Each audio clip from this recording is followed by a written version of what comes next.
Hoje é dia 19 de fevereiro de 2022, sábado, 13 horas. Uma tarde nublada, sem chuva. Nós estamos realizando o culto cristão no lar e optamos nesta fase pela leitura desta obra, A Morte e o Seu Mistério. A Morte e o Seu Mistério é uma obra de Camille Flammarion, que astrônomo, ocupado na solidão de seu observatório astronômico, aprendeu a importância das anotações, a importância da lealdade para com os fatos que acontecem sob a lente do seu telescópio. Fatos estes que muitas das vezes são observados apenas por um observador.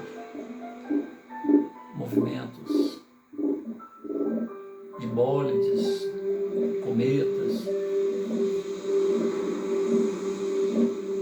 intercorrências, anomalias, enfim, normalmente se tem o tempo suficiente de informar outros astrônomos para que dirijam a lente dos seus telescópios através de telégrafos. Hoje em dia, 2022, é até difícil falar nisso, porque tudo é instantâneo e as imagens são instantâneas em qualquer parte do mundo. Mas na época, 200 anos atrás, mal se tinha o recurso da fotografia. E o telégrafo no seu início, a telefonia no seu início. Então tudo dependia da lealdade, da seriedade do observador. Tudo ali era sobre palavra de honra, anotações, cálculos, pessoas que realmente tinham que saber do que estava falando, tinha que ser um profundo conhecedor do objeto de sua atenção, além do que a própria lealdade, em relação ao que se fazia, ao que se empenhava. Nós temos que lembrar que era uma época onde o materialismo campeava, onde, por outro lado, o dogmatismo religioso também campeava, a ignorância, o desconhecimento, a falta de formação, o isolamento social, enfim, era um trabalho missionário de qualquer pesquisador, tanto materialista como espiritualista, a pessoa na intimidade de seu mundo íntimo, buscar o novo, porque nós temos que lembrar, quando a gente fala sobre o materialismo, nós temos que lembrar a maneira com que a religiosidade tratou os livros pensadores. Então foi uma maneira de se libertar desta corrente, que impedia as pessoas de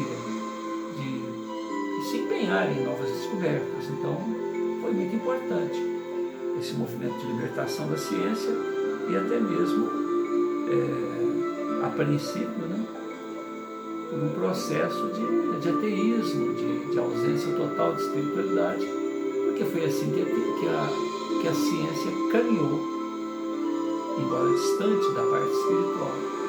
Mas a gente tem que lembrar o seguinte: se nós estamos nos referindo a um fenômeno astrológico, astronômico, galáctico, vamos dizer assim, em relação aos fenômenos astronômicos, as coisas são o que se vê em qualquer tempo, em qualquer época. E como as coisas vão se desenvolvendo, como as coisas vão sendo descobertas, vai se compreendendo pouco a pouco. Mas a semelhança como este sol cósmico que nos ilumina todos os dias, pacientemente, e que nos possibilita, inclusive, estar vivos, porque se não fosse o sol, nós não estaríamos aqui no presente momento. Da mesma forma, é o ar que respiramos, né? Da mesma forma, é a gravitação que nos mantém seguros, a estabilidade do chão da terra. E da mesma forma, é a presença, é o exultar, né? A apresentação dos fenômenos psíquicos, principalmente nesta época em que Camille Flammarion, Ernesto Lozano, Hippolyte Léon Denis Prévailles, Alexandre Aksakov e tantos outros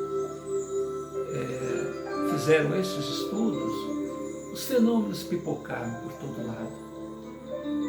E nesse particular do trabalho de Camille Flammarion, quando ele apresenta a morte e seu mistério, ele fala a respeito da manifestação de fantasmas divinos, enquanto o indivíduo goza de perfeita saúde, estão no seu dia a dia e, por motivos a serem apurados, o indivíduo se desdobra, é como se ele utiliza o termo duplo. Então, o duplo do corpo físico, o duplo, então há dois corpos, vamos dizer assim, né? Esse corpo e mais um corpo aqui do lado, que se manifesta à distância, às vezes de uma maneira sutil, às vezes de uma maneira mais ostensiva. E o destinatário, quer dizer, aquela pessoa que é o motivo da atenção, da preocupação, do pensamento do vivente, recebe através da mente ou através de efeitos visuais ou efeitos materiais mesmo, sino que toca, quadro que se movimenta, objeto que cai, mesa que racha, mesa que parte, o hálito do fantasma do vivo, o hálito do fantasma do vivente, que, exarado enquanto conversa, chega às narinas. Barulhos de armas de fogo sem que a arma esteja presente, aonde esse barulho é ouvido a grande distância, o cheiro de pólvora sem a fumaça que invade o ambiente. Às vezes a pessoa até tem que abrir as janelas, as portas, para que aquele cheiro saia dali. Enfim, o vivente. Indivíduos matriculados na escola da Terra, vivendo com esse corpito, manifestando o seu duplo, gozando de perfeita saúde. Em outros momentos, como esse segundo volume aqui, é a morte, seu mistério, volume 2, durante a morte. Ou seja, indivíduos agonizantes, doentes, próximos à desencarnação, que também se manifestam. Então ele oferece 2 volumes. O primeiro para aquelas pessoas que estão vivas, bem vivas. O segundo para os agonizantes, mas que estão vivos, estão com o corpo físico. E um terceiro volume para os fantasmas dos mortos, ou seja, daqueles que estão vivos e bem vivos, fora do corpo. Fazendo um paralelo, Alexandre Aksakov, um psiquista russo, ele estuda os mesmos fenômenos, escreve um tomo, um volume de quase 500 folhas. Alexandre Aksakov diz que a correspondência, que o arquivo pessoal dele tem tanto material que o primeiro volume de 400 páginas poderia ter 4.000. Esse volume de 362 páginas poderia ter 3.620.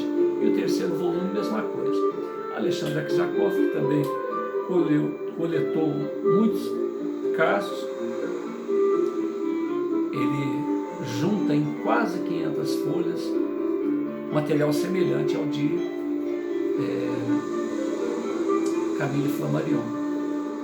E ele tem por objetivo saber se esses fantasmas dos vivos com o corpo físico e se os fantasmas dos mortos, que estão mais vivos ainda, porém sem corpo físico, qual a relação entre eles? Quando um fenômeno é espírita, porque a época também é de Allan Kardec, em que esses fenômenos acontecem, Esses fenômenos são espíritas, esses fenômenos são anímicos, ou seja, da própria alma do vivente, porque o fenômeno ninguém negava. Haviam sociedades de estudos psíquicos, sociedades de pesquisadores ateus e espiritualistas, que se associavam para estudar os fenômenos. Ninguém negava o fenômeno, mas, no entanto, então eram registrados nos anais das ciências psíquicas, anais das ciências, ou seja, os tomos, os volumes, as revistas periódicas, os arquivos próprios daquele instituto que registravam. Mais uma vez, nós temos que lembrar que esta época e as pessoas a que nós estamos referindo eram barões, duques, príncipes, duquesas, pessoas muito intelectualizadas, honradas, reconhecidas cientificamente no campo em que eles atuaram, no campo da astronomia, no campo da medicina, no campo das ciências físicas, no campo, por exemplo, Albert de Rochas era um comandante militar à época, no campo de todos os conhecimentos. Essas pessoas se interessavam pelo psiquismo humano. Inclusive, nesta época, está ali o estudo de Mesmer, ou seja, do magnetismo, utilizado por Pasteur e pelos seus seguidores para estudar a mente humana. Então, o que é a psique? A psique é a ação do ser pensante, é a ação da mente. O que é a hipnose? É uma mente mais treinada agindo sobre uma mente mais débil, mais sensível, não tão acostumada ao autodomínio. Então, uma mente mais segura, mais firme, com palavras determinantes, faz com que aquela mente se abra, né? Então, aí aparece o que? O inconsciente. Nós temos que lembrar que Freud era ateu. Freud era ateu, né? E tanto é que ele depois se desentendeu com um dos seus seguidores, que desenvolveu mais ainda esse campo da psique. Mas, de qualquer maneira, ambos estavam estudando o mesmo assunto. O objetivo de Camille Flammarion é mostrar fatos, fatos, fatos e fatos. A semelhança do que ele faz no seu observatório astronômico. Presenciou uma anomalia celeste, presenciou alguma coisa normal que está acontecendo. Ele vai e anota e o tempo se encarrega de desdobrar aquela informação.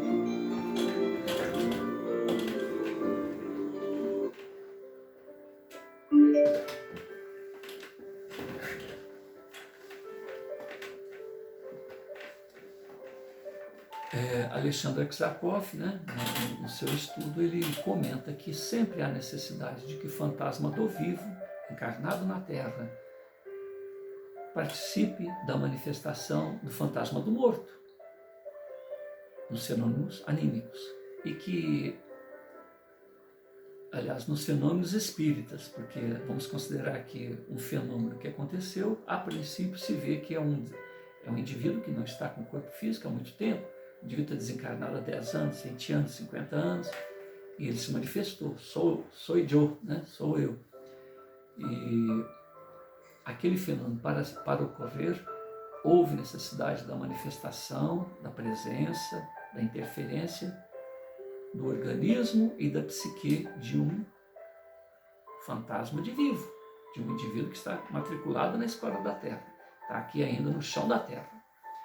E os fenômenos anímicos, que são os chamados hoje fenômenos paranormais, por mais independentes que sejam, por mais que se pareça que é aquela pessoa que está fazendo, a necessidade do fantasma, do morto, a necessidade da interferência do indivíduo que perdeu o corpo físico e continua vivo. Porque, afinal de contas, nós estamos falando de fantasmas, de espíritos, de pessoas que estão vivendo a realidade permanente da vida, porque o que é temporário é o quê? É esse corpito, é esse corpo físico, é a roupinha. A vida permanente nossa é a vida fora da matéria.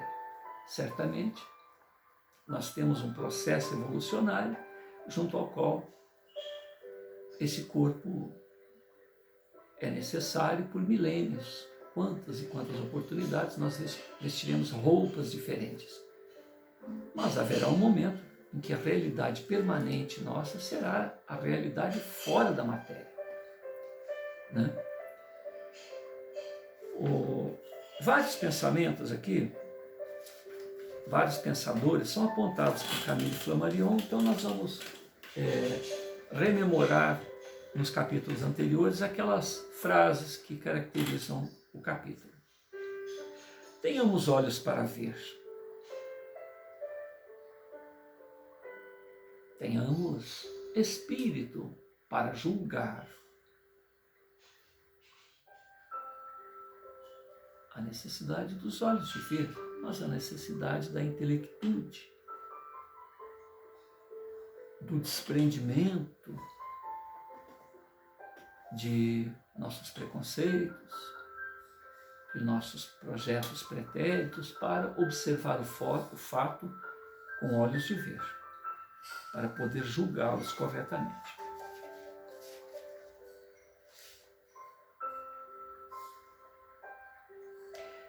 Uma frase interessante de Poincaré é o seguinte: a negação de toda metafísica também é uma metafísica. E é isto justamente que chamo de metafísica moderna. Que é negar a parte espiritual, isso também é uma metafísica, né? É uma maneira de se ver. A semelhança do que hoje, 2022, fevereiro, o ateísmo ganhou cidadania de religião. Cidadania de religião. Então, quando o indivíduo fala assim, qual a sua religião? Qual a sua maneira de pensar a respeito das coisas espirituais? Não tenho religião, sou ateu. Pesquisem. Sou ateu, então você tem uma religião. O ateísmo. O ateísmo é uma religião. É uma maneira de se ver a vida. Né? Se você acredita que a Terra, metafisicamente falando, ou seja, dentro de um critério religioso, dogmático, está sobre uma tartaruga, sobre um elefante, sobre um tamanduá-bandeira, sobre um cavalo, são maneiras diferentes de se ver. Né? Qual a segurança que tem o que diz que a Terra caminha no espaço sobre uma tartaruga, sobre um cavalo, sobre um tamanduá-bandeira? Que diferença que faz? Não, quem está certo sou eu, quem está certo é você. Então, é justamente nesse sentido que nós nos entravamos no progresso. Pode-se pensar o que quer, acreditar no que quer, mas temos que ter a mente aberta. Né? Hoje em dia, nós temos o que? A física quântica. O que é a física quântica? A física quântica é quando você entende que em cada objeto material que você tocar, né? Tá aqui, um pedaço de tecido, outro pedaço de tecido, um cabelo, o ar, meu corpo físico. Se você levar a lente da microscopia e for mergulhando no infinitamente pequeno, você tem o quê? O átomo. O átomo, a princípio, foi uma maneira filosófica, teórica de explicar que é a parte indivisível da matéria. Então o átomo depois vai se organizando e compondo moléculas, e essas moléculas diferentes vão compondo os diferentes, né, estados da matéria. Mas se a gente mergulhar um tanto mais no átomo, nós teremos o quê? Prótons, nêutrons, elétrons, teremos partículas antimatéria, teremos bóson de Higgs, teremos, mergulhando um tanto mais, supercordas, né? mergulhando um tanto mais, teremos vibrações. E aí, quando sai da partícula atômica, nós entramos na física quântica, no mundo dos movimentos, no mundo das energias, das vibrações. E isso muda tudo. Isso muda tudo. Nesse processo de estudar essas vibrações, de saber da interação que tem essas vibrações no dia a dia nosso, a gente compreende a maioria desses fenômenos. Compreende a maioria, não todos. Por quê? Sempre, por mais que se conheça, sempre há algo que se descobrir, né? No oráculo de Delfos tem um pensamento: conhece-te a ti mesmo. Então nós estamos só rememorando alguns conceitos que prefaciam, que iniciam os capítulos. Alfred Russel Wallace fala o seguinte: a palavra sobrenatural aplicada a um fato, a palavra sobrenatural aplicada a um fato é um absurdo. Marco Aurélio diz o seguinte: rejeita a opinião banal e salvar-te-ás. Francisco Bacon fala o seguinte: devemos examinar tudo sem opinião preconcebida. Sem opinião preconcebida e com mais severo método. Devemos examinar tudo sem opinião preconcebida e com um método mais severo.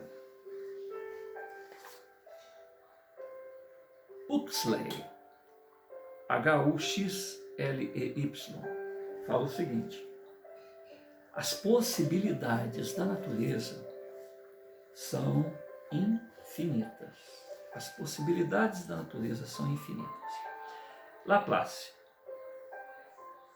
o que sabemos pouco é o que ignoramos muito, repetindo. Laplace. O que sabemos pouco é o que ignoramos muito. Bom, então nós estamos no capítulo 9, aonde da obra A Morte e o Seu Mistério, no volume 2, tratando da aparição de fantasmas de moribundos. No capítulo 9, nós vamos falar sobre mortes anunciadas por barulhos, por pancadas e por inexplicáveis ruídos, por fenômenos físicos. Da obra Universo e Dinamismo, tem uma frase ainda: a gravitação no mundo astronômico, a eletricidade no mundo físico, o princípio vital no mundo vivo, o espírito no mundo psíquico regem o universo. O universo é dinamismo. A página 245, uma série de casos que nós já lemos, Camille Flammarion continua o assunto da seguinte maneira: não nos parecerá tudo isso absurdo, ridículo, incrível? É o mesmo que Ptolomeu pensava da hipótese do movimento da Terra. Soberanamente risível. Quer dizer, Ptolomeu ria da possibilidade da Terra estar movimentando.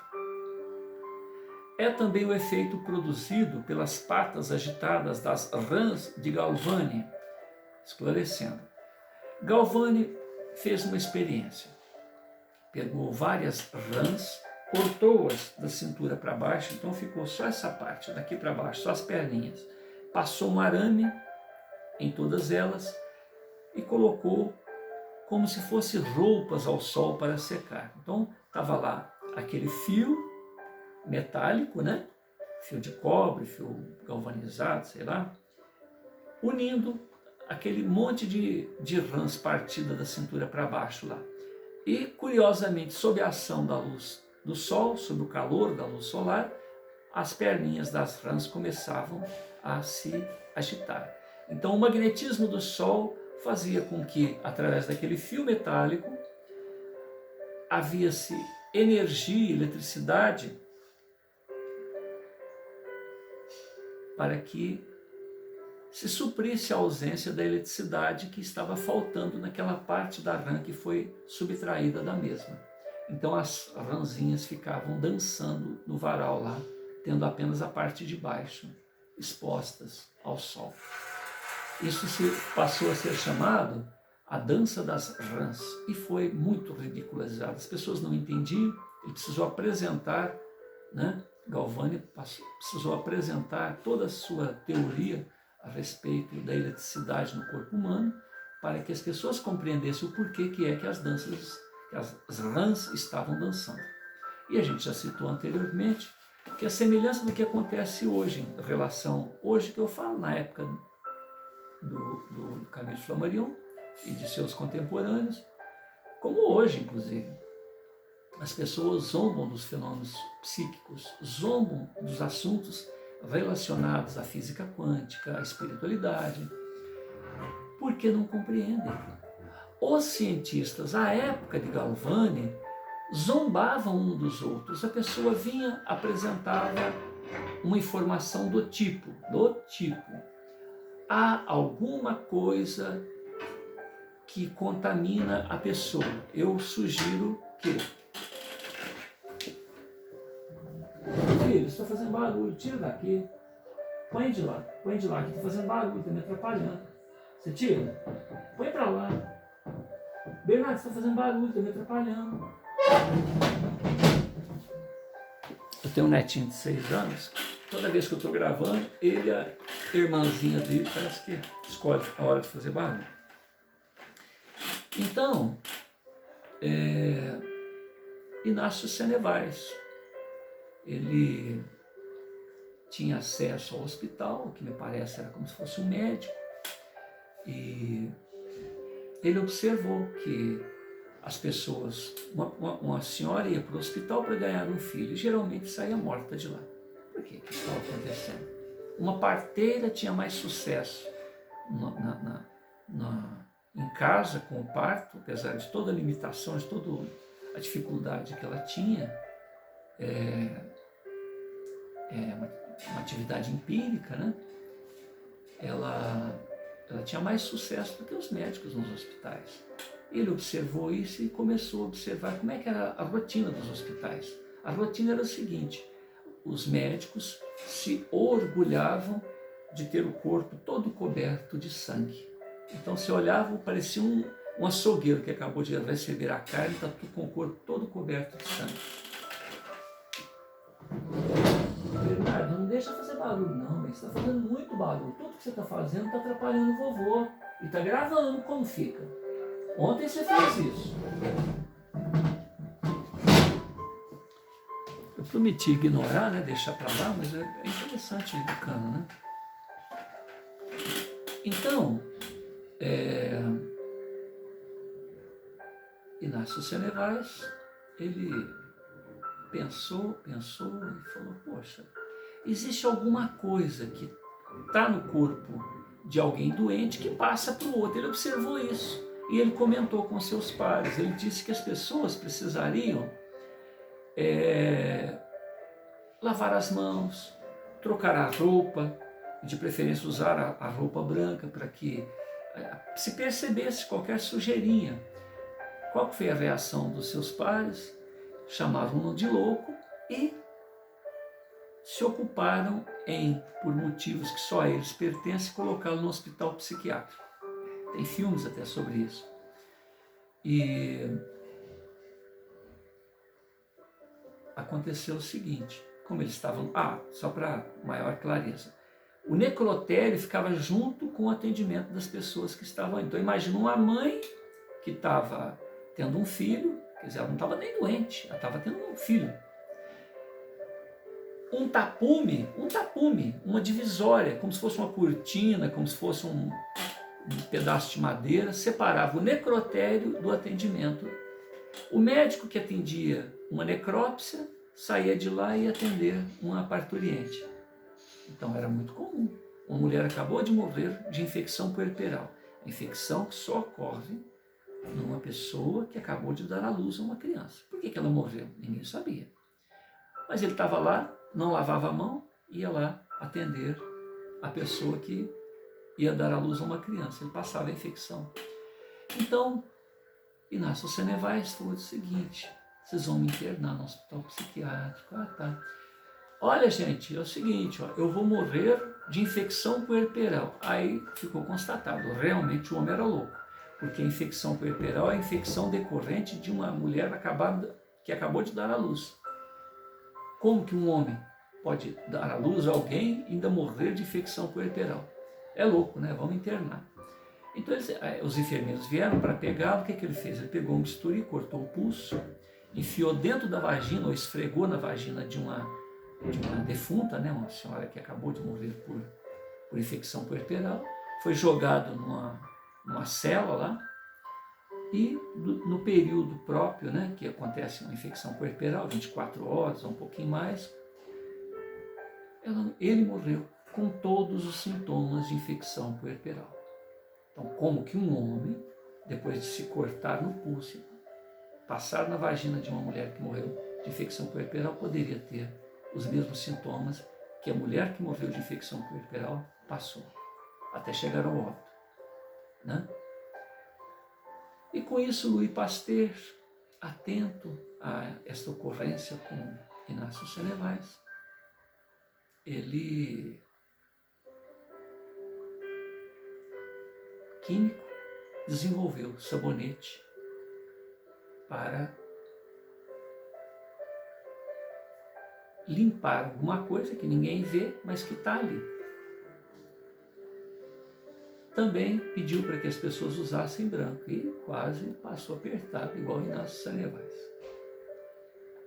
Agora, alguém, que tudo acontece ao mesmo tempo, descobre que se pegar a córnea de um olho de boi, porque o microscópio, nós temos que lembrar o seguinte: o telescópio é o contrário do microscópio. O que é o telescópio? É uma lente cuja curvatura faz com que aquilo que vem de muito longe se torne pequeno o suficiente para caber dentro da retina do olho do observador. E se você olhar ao contrário, olhar da parte de cima do telescópio para baixo, você faz com que o infinitamente se torne grande. Então, o telescópio e o microscópio é um processo invertido de lentes. Mas faltava, então o microscópio, praticamente, devido ao uso de lentes, né, porque sempre se teve lentes, mas a que proporção essas lentes devem ir para enxergar cada vez mais? E aí está, né, o trabalho das pessoas que lidam com a óptica. Mas o mais interessante foi o seguinte: quando alguém teve a ideia de pegar o olho de boi, porque para que você observe um caldo de cultura, um conjunto vivo sob a lente do microscópio, então nós temos que pensar o seguinte: como que era o microscópio? Era um telescópio virado ao contrário. Ou seja, o infinitamente pequeno chega ao olho do observador maior, né? O quanto maior? Aí é tecnologia. Mas como que eu faço? Porque se eu pegar qualquer coisa, colocar debaixo do microscópio, eu preciso de luz para enxergar. E essa luz que vinha a princípio do sol, né, através de espelhos, caía ali para que eu pudesse enxergar, porque a gente enxerga porque a retina recebe a luz. A luz batia no infinitamente pequeno e chegava ao olho do observador. Se tinha cepas secas. E aí uma pessoa, mais para frente, descobriu-se a lâmina e lamínula. Lâmina é uma lâmina de vidro maior e lamínula, uma lâmina de vidro um tantinho menor. Essas duas continham dentro de si, temporariamente, né, porque vai indo também, essa luz que a gente se referiu, acaba secando aquele campo de estudo. Isso nós estamos falando da tecnologia da época. Hoje nós temos outros recursos. Mas começou a se usar a córnea do olho de boi. Então pegou o olho de boi, se viu de lamínula. Então tem uma lâmina onde a luz vai chegar por baixo, geralmente, né, e por transparência joga aquela imagem no olho do observador. Mas como é que faz para segurar esse material ali? Se usou a princípio a corda do olho do boi. Foi a melhor descoberta que se teve quando começou a observação do infinitamente pequeno. Bom, o que a gente disse agora há pouco? Que Galvani passou por ridículo quando apresentou a dança das rãs, que ele não está preocupado com dança, ele queria falar da eletricidade que acontece dentro do sistema nervoso, demonstrando isso na rã, mas isso acontece no nosso sistema nervoso, né? Há uma eletricidade. O nosso cérebro ocorre verdadeiras tempestades elétricas durante a ação dos neurônios. E alguém então falou, poxa, consegui. Pegou uma cepa, um material pútrido e pôs ali o olho de boi, o olho de boi que eu falo, só a corda, né? A lâmina, quer dizer, já tinha-se o equipamento, o microscópio, que aumentava 100 vezes, 200 vezes, 300 vezes, o máximo para a época. Tinha-se aquela cepa, né? Aquela quantidade de seres vivos ali, e isso foi colocado numa assembleia de intelectuais. Isso está nos anais desses pesquisadores, que está esse material aí. Não sei se foi César Lombroso que que recolheu esse material para explicar o quanto as pessoas eram intelectuais, quer dizer, eles entendiam no campo dele, dava palpite naquilo que ninguém entendia, porque eram conceitos novos. Tinha que se dar espaço à pessoa apresentar a teoria dele, mas a pessoa passava por ridículo. E com isto, cada um deu uma opinião. O mais sábio, naquela oportunidade, disse o seguinte: eu estou vendo, mas não acredito. Olha a frase. Um intelectual, pertencente à academia dos intelectuais lá, academia, isso na academia ainda, lá no grupo da reunião dos intelectuais. Eu estou vendo, mas não acredito. Como é possível um homem de ciência em outra área, né, que conhece bem outra área, tanto é que ele está ali, faz parte daquela sociedade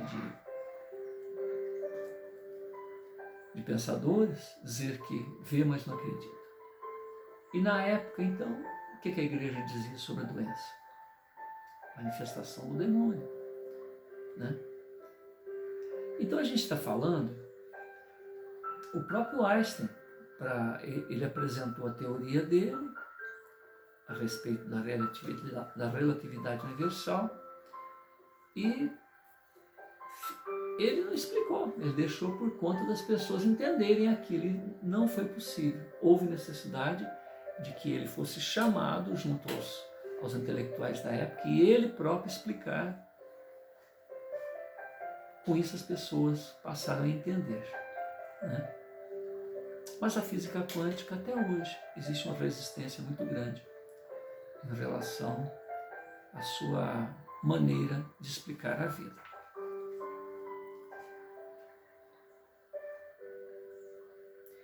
Não nos parecerá tudo isso absurdo, ridículo, incrível? É o mesmo que Ptolomeu pensava da hipótese do movimento da Terra, soberanamente risível. É também o efeito produzido pelas patas agitadas das rãs de Galvani. Veremos ainda muitos fenômenos, ou seja, a zombaria, o escárnio dos pseudo-intelectuais que entendem da área dele. Temos que enobrecê-los e descobrir, mas dar palpite naquilo que eles não entendem é apenas manifestação de orgulho ferido, né? A seguir, manifestação da morte por violenta rajada de vento é análoga que me assinalou o general Parmentier e que vem em primeiro lugar no capítulo 3º do meu livro O Desconhecido. Foi-me enviada por Budapeste em 1900 e textualmente transcrita. Caro irmão, se eu me permito escrever, porque esse nome, se eu me permito escrever-lhe com este nome, é porque me sinto irmão na ideia comum de fazermos das faculdades ainda ocultas da alma humana creio que é meu dever informá-lo de um fenômeno pertencente à categoria daqueles que analisam. Meu pai estava doente, havia muitas semanas, com forte nevralgia que o debilitava de tal maneira que na sua idade de 75 anos a morte era muito para temer. Estávamos eu e minha mulher em estado de contínua expectação, quando, na noite de 4 para 5 de abril, fomos despertados em sobressalto por terrível rajada de vento que abriu com grande estrondo a janela no quarto, o qual tínhamos ouvido fechar à noite pela criada. Sentimos a corrente de ar entrando por debaixo da porta que separava os 2 quartos, que estava fechada. Tive de repente a sensação de que meu pai podia ter morrido. Acendi as luzes e vi que passaram alguns minutos das 3 horas. Não disse nada à minha esposa para não a sobressaltar em seu repouso. Mas quando no dia seguinte recebemos por telegrama a notícia fatal da morte de meu pai, minha mulher confessou-me que também tiveram, no momento do nosso despertar, sensação semelhante, mas mais positiva do que a minha, isto é, ao passo que eu pensava na possibilidade, ela tinha certeza. Acrescentarei ainda que a rajada de vento era de uma força excepcional. Quando chegamos ao lugar em que meu pai vivia, Francisco, na Hungria, 175 quilômetros daqui, em linha reta, um dos meus primeiros cuidados foi saber a hora em que ele morrera. A resposta: seu pai morreu alguns minutos depois das 3 horas. Não fui vítima de uma ilusão, sendo calmo, refletido por natureza, e estou, pela minha profissão de engenheiro eletricista, habituado a observar minuciosamente, a não ser apressado em minhas conclusões. Dou-lhe palavra que nada acrescentei ou omiti as circunstâncias que me parecem essenciais para o julgamento do fato e autorizo-o a publicar meu nome, a minha situação. Pode pedir informações a meu respeito ao Sr. Desiré Corda, diretor do serviço elétrico da companhia de Fives Liras, Paris, Rua Cal Martin, e ao Sr. Maurício Louvu, diretor do Observatório de Paris.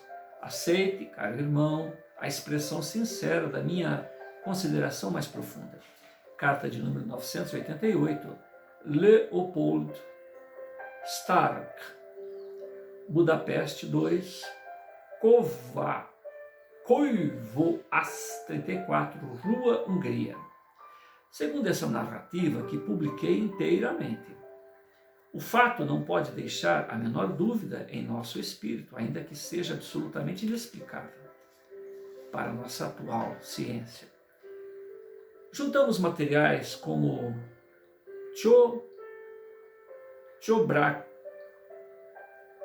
Chobrahe para Kepler.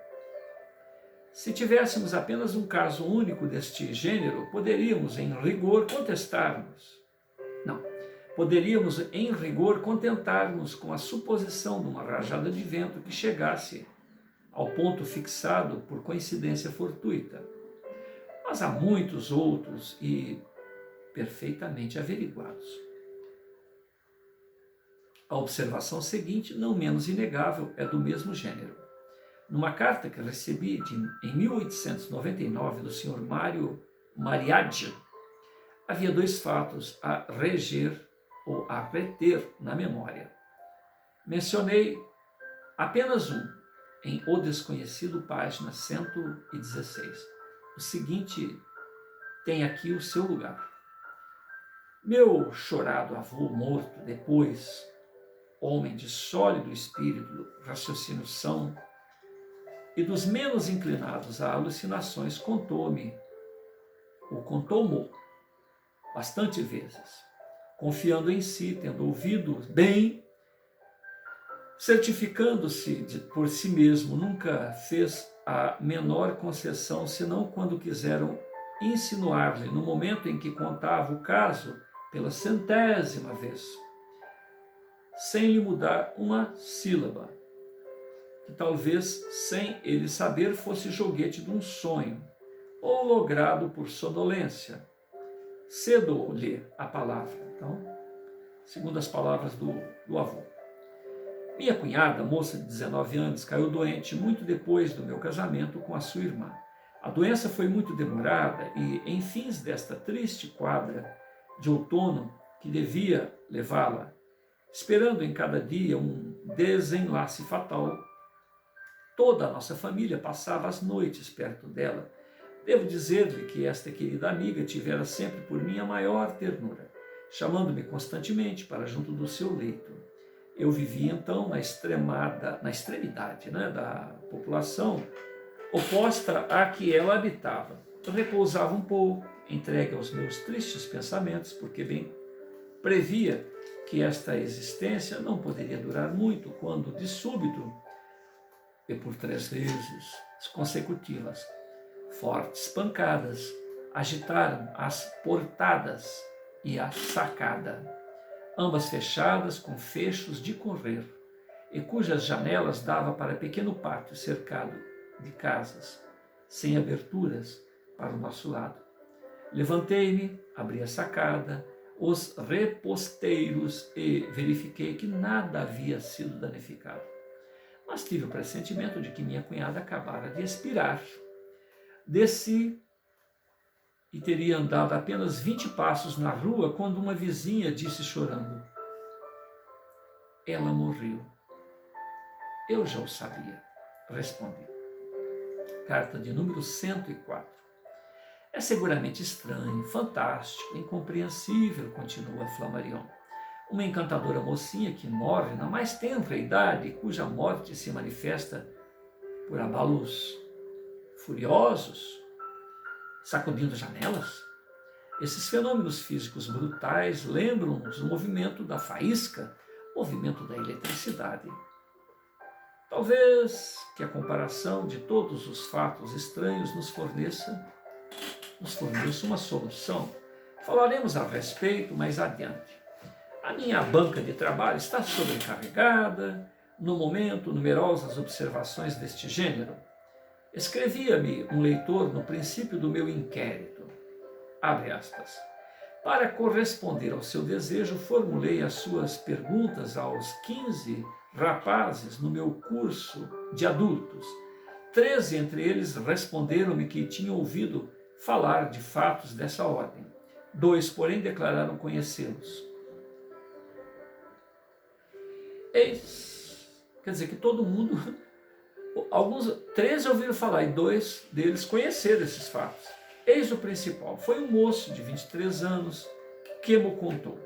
Sua mãe ouviu uma noite nas águas furtadas que ficaram por cima do seu quarto um barulho formidável, semelhante ao de uma pilha de madeira que aluísse, o que a despertou em sobressalto a mulher, e que continuou ainda durante alguns segundos. 3 dias depois, uma carta anuncia-lhe, provavelmente no mesmo instante, ela não havia notado a hora, um dos próximos parentes que havia falecido em Montbéliard. Foi só ao ter conhecimento dessa morte que estabeleceu correlação entre ela e o barulho que ouvira e do qual toda a sua família em vão procurara a causa na manhã seguinte. Se o senhor vir nisso qualquer interesse, estou à sua disposição para pedir informações complementares aos 2 mencionados rapazes e dar-lhe nomes, se a isso me autorizarem, né? Do que não duvido. Então ela acredita que é um homem. Méliné, professor de Tiefone, Fogos. Carta de número 178. Continua Flammarion. Outra manifestação material correspondente a uma morte, reproduzo-a na carta recebida em março de 1899. Essa é a carta de 101.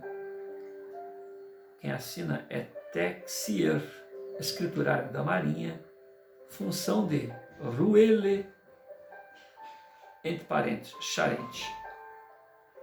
Outra manifestação material correspondente a uma morte reproduzo-a em carta recebida em março de 1899. Eu e meu pai habitávamos o Icere. Um dos nossos amigos achava-se gravemente enfermo e todos os dias se aguardava o seu falecimento. Uma noite, depois de visitá-lo, deitamo-nos bastante fatigados, porque ele vivia a uma distância de 3 a 4 quilômetros da nossa casa. Estávamos ainda instantes apenas da cama quando se ouviu violenta pancada à cabeceira do leito, ao passo que um sopro imperceptível agitava as cortinas. Meu pai saltou da cama, exclamando: "Ah, morreu!" Viu que horas eram, vestiu-se às pressas para voltar à casa do seu amigo. O doente morrera no momento em que tínhamos ouvido a pancada e percebido o sopro. Garanto-lhe a exatidão do fato. Pode dizer que há aqui uma coincidência extravagante, que o móvel estalou, por acaso que os cortinados devem ter sido agitados por alguém. Pode-se dizer tudo que se quiser, mas o fato é o fato. E o fato é este. Quem assina é Texier. Continua Flammarion. Continuados, agitados por sopro imperceptível. Não, cortinados agitados por sopro imperceptível. Observei-o muitas vezes em minhas experiências com Eusápia Paladino. Olha que interessante. E com outros médiuns, como se viu em Forças Naturais Desconhecidas. Esse título será, durante muito tempo, aplicável a tais estudos. Eusápia Paladino, Forças Naturais Desconhecidas, é o nome da obra. Pensamos na eletricidade. Mas o que é eletricidade? Uma força desconhecida? Então, continuaremos a procurar. A carta seguinte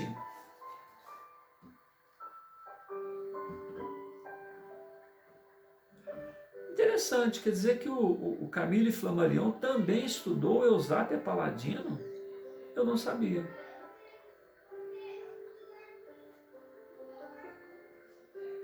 Gabriel Delane, né? Estranho. Eusápia Paladino foi estudada pelo Camille Flammarion. Pensamos na eletricidade, mas o que é eletricidade? Uma força desconhecida. Continuamos a procurar. A carta seguinte foi-me dirigida de Abretz Iseli, em 13 de abril de 1899. Meu bisavô materno, José Bardim, que morreu há 43 anos, na idade de 80, era um homem que havia conservado as tradições patriarcais e piedosas dos tempos passados. Tinha em Abres uma tabacaria e desempenhava, ao mesmo tempo, as funções de secretário de Mairie.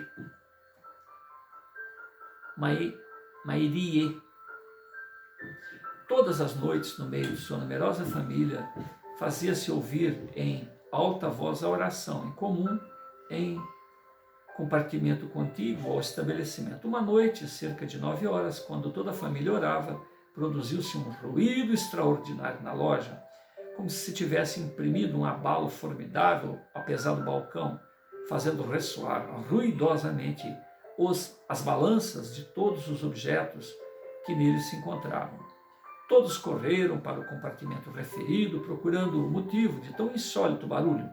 Com grande espanto, encontrou-se cada coisa no seu lugar. E nada de anormal se descobriu. Continuando a oração interrompida, ouviu-se novo estrondo, inteiramente idêntico ao primeiro. Diante da inquietação geral, meu bisavô recomendou que ninguém se movesse, acrescentando que tal barulho deveria ter sido provocado pela alma de um membro da família que acabara de falecer. Esclareceu ainda que era provável que se tratasse de sua mãe, que vivia em Charavines e recitou um De Profundis. Ora, De Profundis, recitou um De Profundis, deve ser uma oração para os mortos, né? Ora, durante esta noite, um portador, partindo de Charavines, que ficava a distância de 17 quilômetros, confirmou as previsões de meu bisavô, anunciando-lhe que sua mãe morrera. A hora do falecimento coincidiu exatamente com a hora dos ruídos, a véspera. Quem assina é Edex Chaux, proprietário em Abrens, Isere, carta de número 595. Bom, aqui são casos e mais casos, então a gente vai gotejando-os, né? Então nós estamos à página 250, né, após citar a carta 595, então nós vamos continuar essa mesma página e a seguinte. E este capítulo, ele termina a página 266. Então, ó, 251 até 266. Então, nós temos 15 páginas aproximadamente ainda. Nós rogamos a Deus, a Jesus,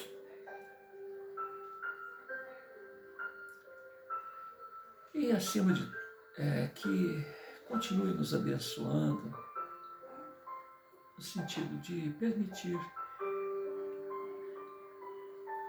essas gotas de luz na forma de fatos, cautelosamente, lealmente anotados por Camille Flammarion e tantos outros pesquisadores da época de Kardec, para que cada um de nós saibamos que, se observarmos ao nosso redor, encontraremos fatos semelhantes. Num desses casos, dessas cartas, estatisticamente, um professor perguntou aos seus alunos, em relação a esses fenômenos aqui, né, que o Flammarion noticia, que me dizem? 13 deles disse, já ouvi falar. E 2 deles, isso aconteceu comigo. Isso aconteceu na minha família. 15 pessoas questionadas, todos sabiam dos fatos. E 2 deles tiveram os fatos ocorridos nas próprias famílias. Então, esses fatos são de todos os tempos, de todas as culturas, de todas as épocas. Conta-nos, Divaldo Pereira Franco, em uma de suas palestras, que aqueles homens, à época das cavernas, em diferentes pontos do globo, colocavam a entrada da janela, a entrada da boca da caverna, tipo de um altar, o esqueleto de alguém que morrera por ali, de tal forma a criar uma atmosfera de respeito, uma atmosfera de reverência, para que as almas daqueles que ali viveram anteriormente não atormentasse aqueles que estão ali vivendo com o corpo físico. Ou seja, se desde a pré-história, desde a época em que os homens ainda viviam em cavernas, havia necessidade de um altar de reverência aos mortos, logo a entrada da caverna é porque aqueles que por ali viveram, por ali passaram, certamente se faziam presentes para dar sossego, não assustarem, né? Não interferirem na rotina, né? Os índios brasileiros, tem uma pesquisa aí, não sei se isso acontece de modo geral, mas os índios brasileiros, a Índia ficou viúva ou o índio ficou viúvo, o que se faz? Me parece que queima-se o índio, não sei. Ou pelo menos, se não se queima o índio, pega-se todos os seus objetos, coloca-se-os em uma canoa, vai descendo o rei e jogando. Joga um com reverência, joga outro com reverência, joga outro com despedida, como quem diz: o maridão foi bom enquanto durou, minha querida foi bom enquanto durou. Não retorne, não me perturbe, deixa eu continuar minha vidinha, né? Então, de alguma maneira, as pessoas percebem que a vida continua. Uns temerosos por não compreender e não se interessar em compreender o porquê disso, né?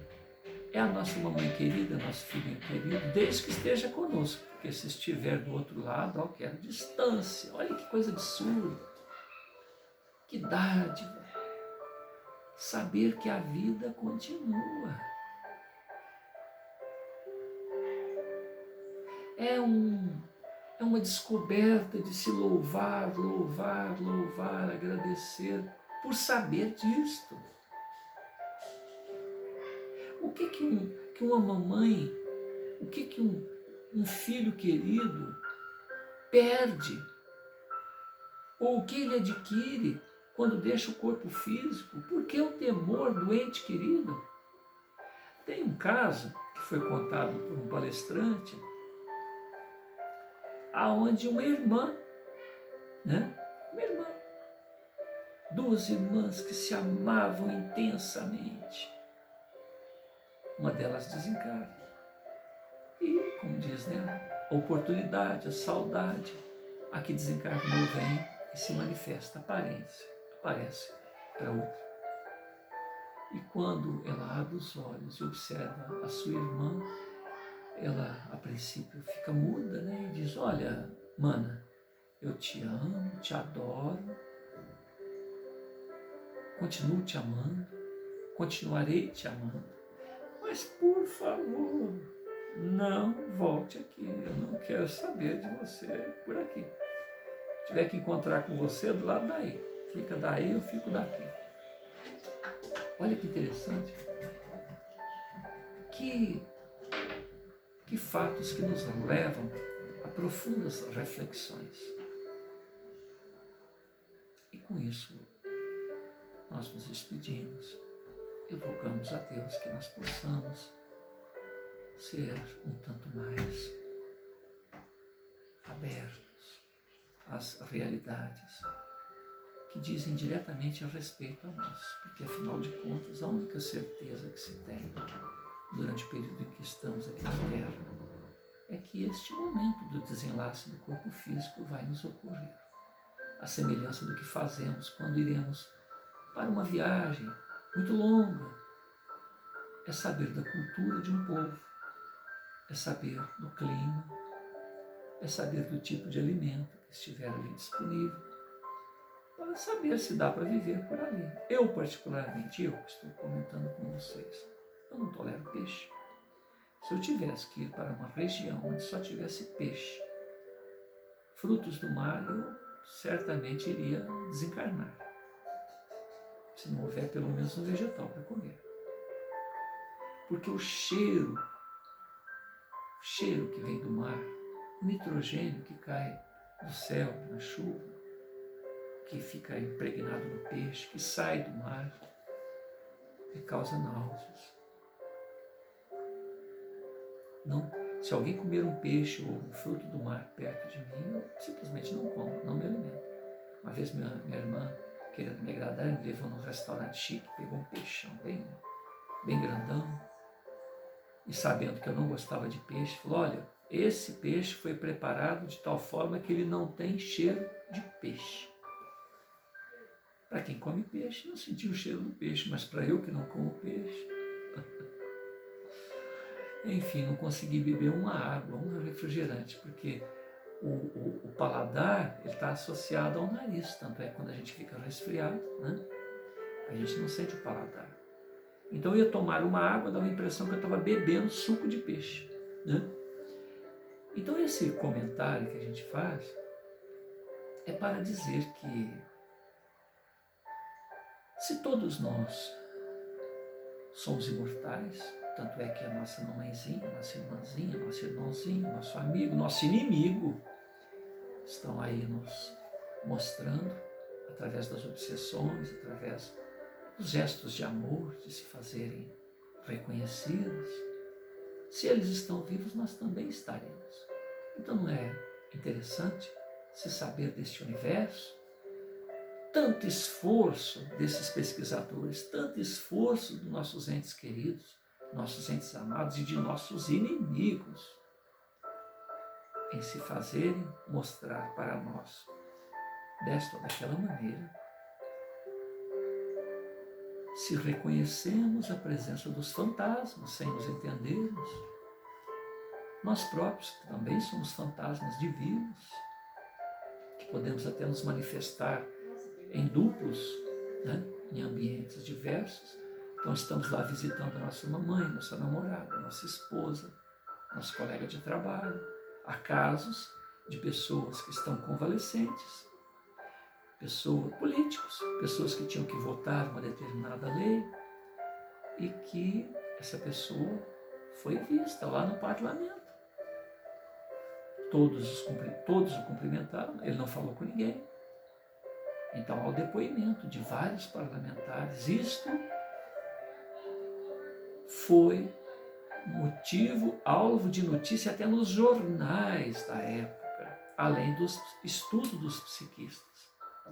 Então, o indivíduo, esse rapaz me parece que estava com influenza, gripe espanhola. E, enfim, não era nem para ele estar lá, né? Porque, afinal de contas, poderia contagiar as pessoas se tivesse corpo físico.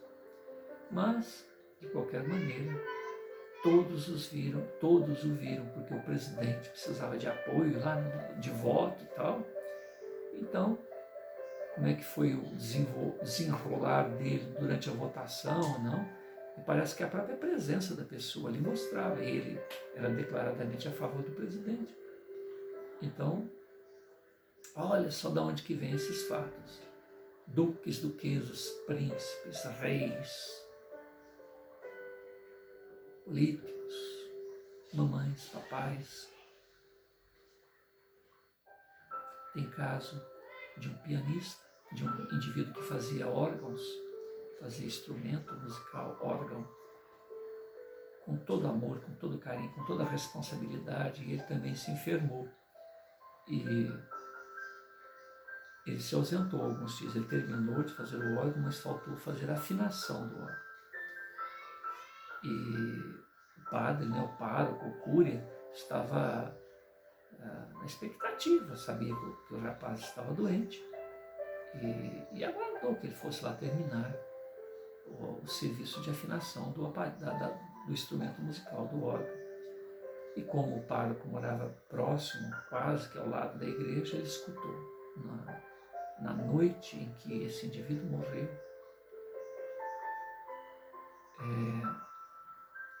Só que o pároco não sabia, né?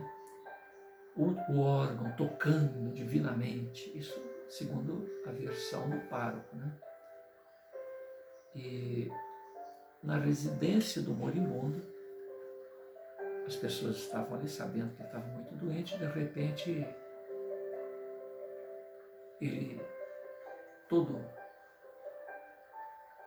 esparramado no leito, de repente ele levanta, se assenta na cama e diz: consegui, está feito, está perfeito.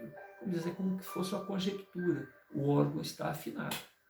Porque ele era muito responsável, estava preocupado com o serviço que ele estava inacabado, faltava afinar o órgão. Então o padre lá ouve a música, a igreja fechada, ele foi lá ver, estava tudo fechado, inclusive o órgão estava trancado à chave. O órgão foi afinado com ele trancado à chave. E na casa do produtor, né, da pessoa que confecciona a peça e afina, ele está lá todo desmanchado e todo entregue, né, à convalescência. De repente ele levanta e diz: consegui, tudo certo. As pessoas perceberam que se tratava de uma reflexão profunda em torno de um tema que estava na mente dele. E só depois, em contato com o pároco, E sabendo dessa circunstância, é que se chegou à conclusão de que ele foi lá mexer no órgão, quase que nos seus últimos instantes. E depois que ele disse que, a família disse que depois que ele disse, nossa, consegui, está tudo certo, ele morre. Então, meus irmãos, a gente vai contando esses casos que vão retornando à memória para mostrar que a vida continua. São fatos noticiados em todos os âmbitos da sociedade por pessoas que têm muito a perder em se expondo ao ridículo. Então saibamos que se somos imortais, vamos entender quais são os nossos potenciais, por que estamos aqui na Terra, de onde viemos, para onde iremos, essa é a pergunta de todos os tempos. E nos dedicando a esse estudo, daremos caminho seguro ao que estamos fazendo e ao trajeto existencial a que todos estamos empenhados. Né? Muita paz, que Deus nos abençoe. Obrigado, Flamarion, a sua equipe, a Jesus, por essa permissão, porque sem a sua permissão nada é possível. Agradecemos a todos que nos dão atenção. Muita paz a todos.